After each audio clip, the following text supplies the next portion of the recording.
श्री स्वामी समर्थ मित्रांनो, प्रत्येक महिलेने शुक्रवारी ही 9 कार्य केलीच पाहिजेत, ज्यामुळे तुमच्या पतीची भरभराटी झाल्याशिवाय राहणार नाही. तुम्हालाही असे वाटते ना? तुमच्या पतीची खूप भरभराट व्हावी, समाजामध्ये नाव असावं, समाजाने त्यांना किंमत द्यावी, मेहनतीला यश मिळावं आणि घरामध्ये खुशालीचं वातावरण असावं. परंतु कित्येकदा मेहनतीला हवे तेवढे यश मिळत नाही, पैसा टिकत नाही, पतीच्या कामामध्ये वारंवार अडथळे येतात, घरामध्ये सतत तणाव, वादविवाद, आजारपण किंवा आर्थिक अडचणी निर्माण होतात. धर्म परंपरेनुसार शुक्रवार हा माता लक्ष्मीच्या कृपा मिळवण्यासाठी विशेष दिवस मानला जातो. अनेक घरांमध्ये असा विश्वास आहे की या दिवशी श्रद्धेने काही मंगलाचार केले तर घरामध्ये सकारात्मक ऊर्जा, सौभाग्य आणि समृद्धीचे वातावरण निर्माण होते. त्यासाठीच आज आपण काही उपाय जे आपल्या परंपरेत अत्यंत शुभ मानले जातात, यातील प्रत्येक उपायामागचे धार्मिक महत्त्व आणि फलश्रुती ही मी आज तुम्हाला सांगणार आहे. त्यामुळे नक्कीच तुमचे पती जीवनामध्ये यशस्वी वाटचाल करतील, तुमच्या सर्व समस्या सुटतील. तुम्हाला हा व्हिडिओ पाहिल्यानंतर योग्य मार्ग मिळेल. शुक्रवार हा दिवस आहे माता महालक्ष्मीच्या कृपेचा, सौभाग्याचा आणि घरातील सुख समृद्धीचा. धर्मग्रंथामध्ये सुद्धा असे वर्णन येते की ज्या घरामध्ये स्त्री पवित्रता, स्वच्छता, भक्ती आणि प्रेमाने घराची सेवा करते त्या घरात लक्ष्मीचा वास होतो. म्हणूनच आपल्या आजी आजोबांच्या काळापासून शुक्रवारचे काही विशेष नियम सांगितले गेले आहेत, जे अनेक धार्मिक परंपरांमध्ये शुभ मानले जातात. यातील काही उपाय तुम्ही कदाचित कधीच ऐकले नसतील. यामधील काही नियम अनेक घरांमध्ये ते आजही अत्यंत श्रद्धेने केले जातात. म्हणूनच हा व्हिडिओ शेवटपर्यंत नक्की पहा. त्याचबरोबर तुम्हाला माझी एक विनंती आहे, तुम्हाला ही माहिती आवडली तर आपल्या चॅनलला सबस्क्राईब मात्र नक्की करा आणि कमेंटमध्ये जय माता दी नक्की लिहा. त्यामुळे तुमच्यावर आणि तुमच्या कुटुंबावर माता लक्ष्मी नक्की कृपा करेल. चला तर मग व्हिडिओला सुरुवात करूया. मैत्रिणींनो, तुम्हाला उठल्यानंतर शुक्रवारचे पहिले कार्य हे करायचे आहे. शुक्रवारी सुहागण महिलांनी केस धुवूनच स्नान करावं, संपूर्ण शृंगार करावा. हा तुम्ही नियमच करा. धर्म परंपरेत विवाहित स्त्रीचा हळद, कुंकू, बांगड्या, मंगळसूत्र,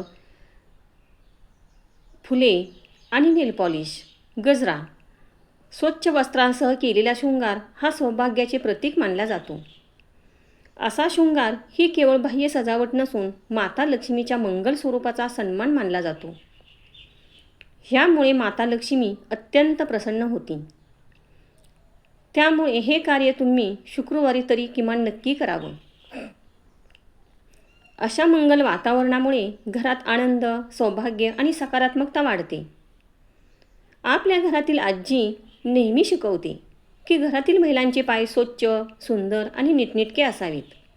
बघा, आपण पण म्हणत असतो की त्या अमुक अमुक मुलीचा पायगुण खूप चांगला आहे, तिने घरात प्रवेश केल्या केल्या त्या घराची खूप भरभराटी झाली. धर्मशास्त्रामध्ये स्त्रीच्या चरणांना अत्यंत पवित्र स्थान दिले आहे. विवाह, गृहप्रवेश आणि अनेक मंगल कार्यात स्त्रीच्या पावलांचे स्वागत केले जाते. म्हणूनच शुक्रवारच्या दिवशी पाय स्वच्छ धुवावेत.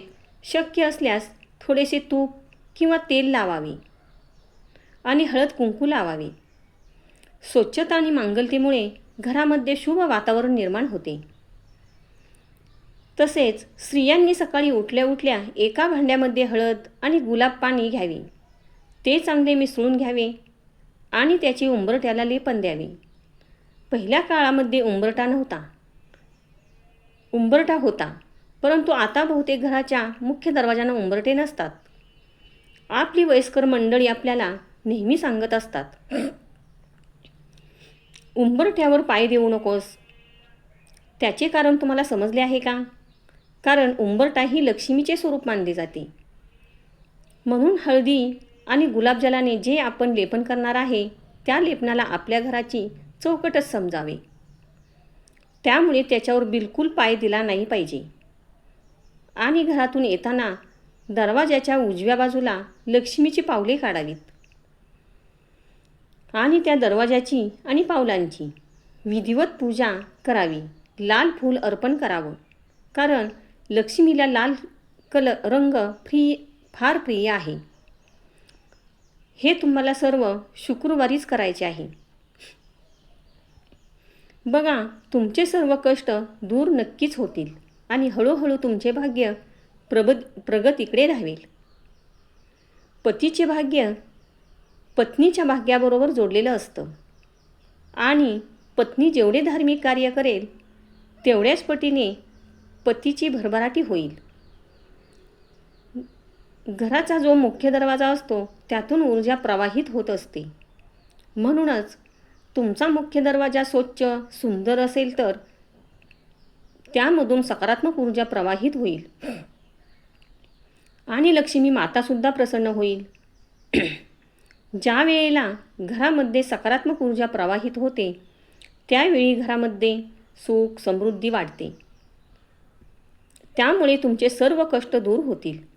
घरामधील क्लेश बंद होतील.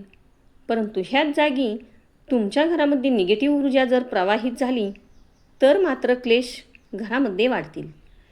पैशाची कमतरता भासेल आणि खूप काही गोष्टी नकारात्मक होतील. त्यामुळे तुम्ही सकाळी उठल्या पहिले हेच कार्य करा. तसेच उठल्या देवघरातील कलशातील पवित्र पाणी घेऊन त्यामध्ये थोडीशी हळद मिसळा आणि ते पाणी घरभर शिंपडा. तसेच आपल्या मुख्य दरवाजातील अंगणामध्ये शिपडावे.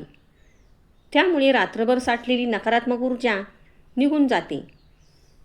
पूजेत ठेवलेले पाणी देवाच्या सानिध्यामुळे पवित्र मानले जाते. ते घरभर शिंपडल्याने घरातील वातावरण शुद्ध आणि मंगल होते. तसेच नकारात्मकता दूर होऊन प्रसन्नता वाढते.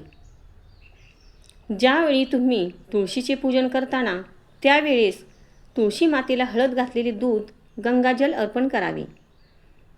हे पाणी अर्पण करताना शक्तिशाली मंत्र हे महाप्रसाद जननी सर्व सौभाग्यवर्धिनी आदि व्याधी हरा नित्यम तुळशी त्वम नमस्तुते हा मंत्र म्हणत तुम्ही ते पाणी तुळशीला अर्पण केले तर तुळशी माता अखंड सौभाग्याचा आशीर्वाद आपल्याला देते. ज्यावेळी तुम्ही हळद कुंकवाचं तिलक तुळशीच्या पानांना लावता त्यावेळी थोडंसं त्यातील हळद आणि कुंकू आपल्या कपाळी सुद्धा लावावं. बघा, हे छोटे छोटे नियम विवाहित महिलांनी अवश्य केले पाहिजेत. शुक्रवारी आपण हळद आणि दूध तुळशीला अर्पण केले तर भगवान विष्णूसुद्धा आपल्यावर प्रसन्न होतात आणि जिथे भगवान विष्णू असतात तेथेच माता लक्ष्मीसुद्धा असते. तुमची सर्व तेथील पूजा झाल्यानंतर घराच्या मुख्य दरवाजाच्या उंबरठ्यावर येऊन उंबरठ्याची देखील विधिवत दूध अर्पण करून साखर अर्पण करून लाल फूल अर्पण करावी आणि पूजा करावी. धार्मिक परंपरेत शुक्रवारच्या दिवशी थोडेसे हळद मिश्रित दूध तुळशीच्या मुळाशी अर्पण करणे अत्यंत लाभदायी पुण्यदायी ठरते. भरपूर दूध ओतण्याऐवजी काही थेंब अर्पण करणे योग्य मानले जाते. तुळशी ही भगवान विष्णूंना अतिशय प्रिय असते. विष्णू लक्ष्मीची कृपा लाभावी अशी प्रार्थना केली जाते. मुख्य दरवाजाला हळद कुंकू लावून रांगोळी काढावी.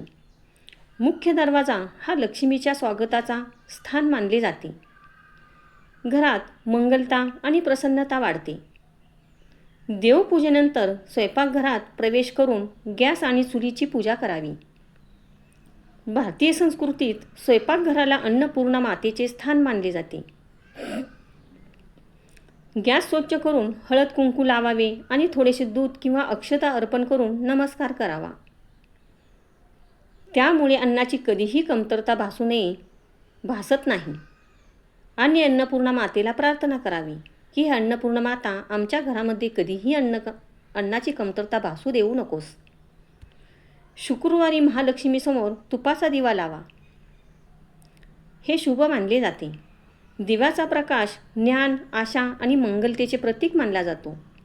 तसेच शुक्रवारी वैभव लक्ष्मीचे पुस्तक खरेदी करून आणावे आणि त्या पुस्तकावरील यंत्राची पूजा करावी. त्या पुस्तकावर अष्टलक्ष्मीचे देखील फोटो आहेत. ह्या फोटोंची देखील पूजा करावी. त्यांना लाल कलरची फुले अर्पण करावीत आणि श्रीसूक्तम किंवा महालक्ष्मी नमः मंत्राचा जप करावा. लक्ष्मी उपासनेत श्रीसूक्ताला विशेष स्थान आहे. त्यामुळे तुमचे मन एकाग्र होते आणि भक्तिभाव वाढतो. ज्येष्ठांचा आशीर्वाद हा देव कृपेसमान मानला जातो. घरात प्रेम, एकता आणि समाधान टिकून राहते. त्याचबरोबर गायीला, पक्ष्यांना किंवा गरजू व्यक्तींना अन्नदान करावे. दानाला धर्मात अत्यंत महत्त्व दिले आहे. परोपकारामुळे पुण्य आणि अंतःकरणातील समाधान वाढते. त्याचबरोबर संध्याकाळी मुख्य दरवाजाजवळ दिवा लावून लक्ष्मीची प्रार्थना करावी. संध्याकाळचा दिवा हा अंधारातून प्रकाशाकडे जाण्याचे प्रतीक आहे. घरात शांतता, मंगलता आणि भक्तिमय वातावरण निर्माण होते. माता लक्ष्मीला लाल फुले अर्पण करावीत. लाल रंग हा शक्ती, मंगलता आणि उत्साहाचे प्रतीक मानले जाते. अनेक पूजा विधीमध्ये माता लक्ष्मीला लाल कमळ, लाल जास्वंद किंवा इतर लाल फुले अर्पण करण्याची परंपरा आहे. फुले अर्पण करताना मनापासून प्रार्थना करावी.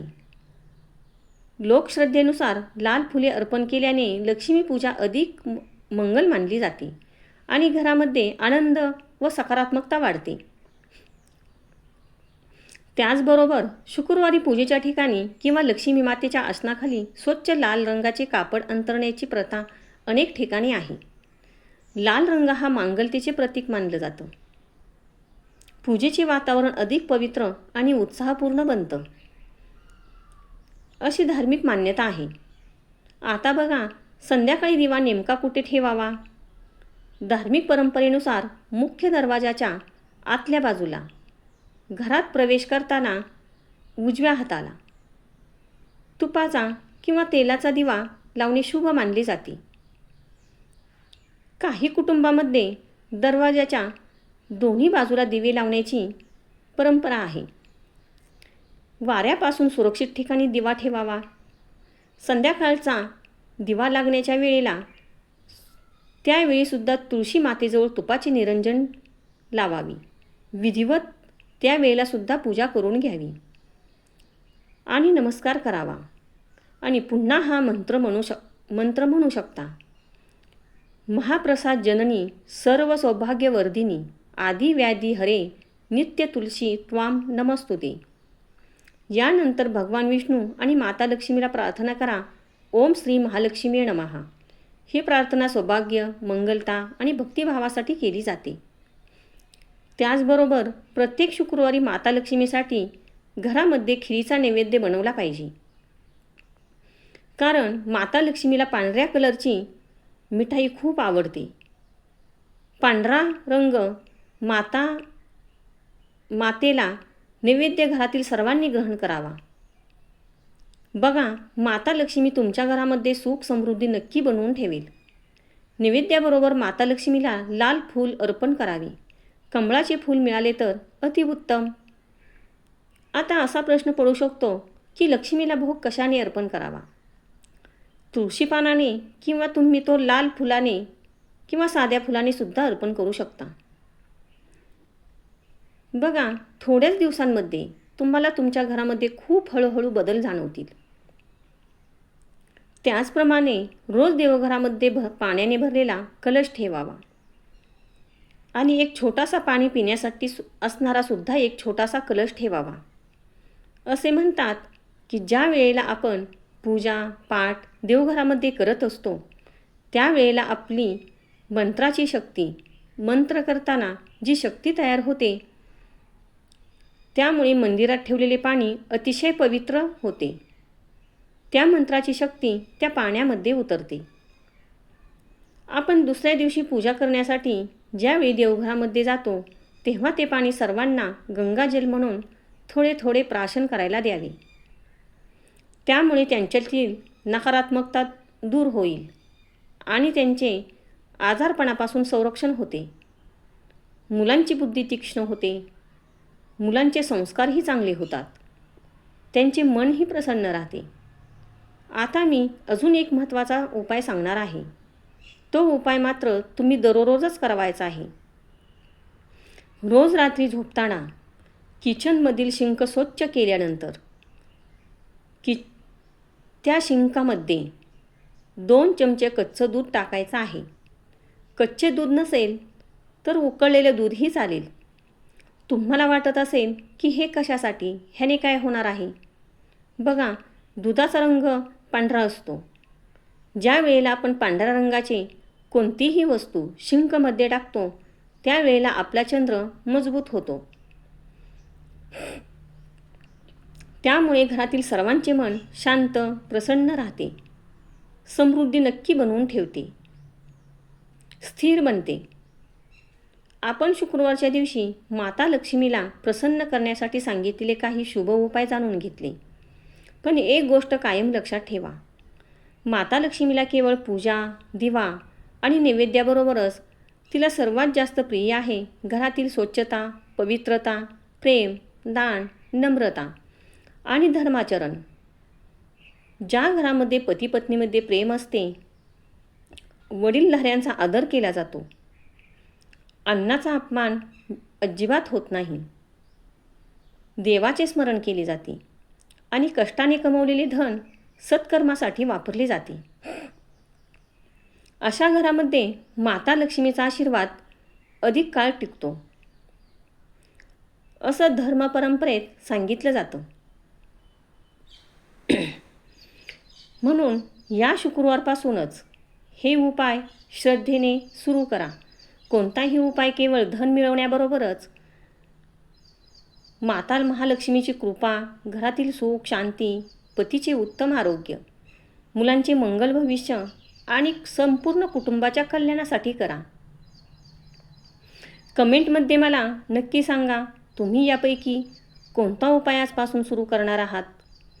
आणि जर तुम्ही माता महालक्ष्मीवर मनापासून श्रद्धा ठेवत असाल तर कमेंटमध्ये एकदा तरी श्री महालक्ष्मी नमः अवश्य लिहा.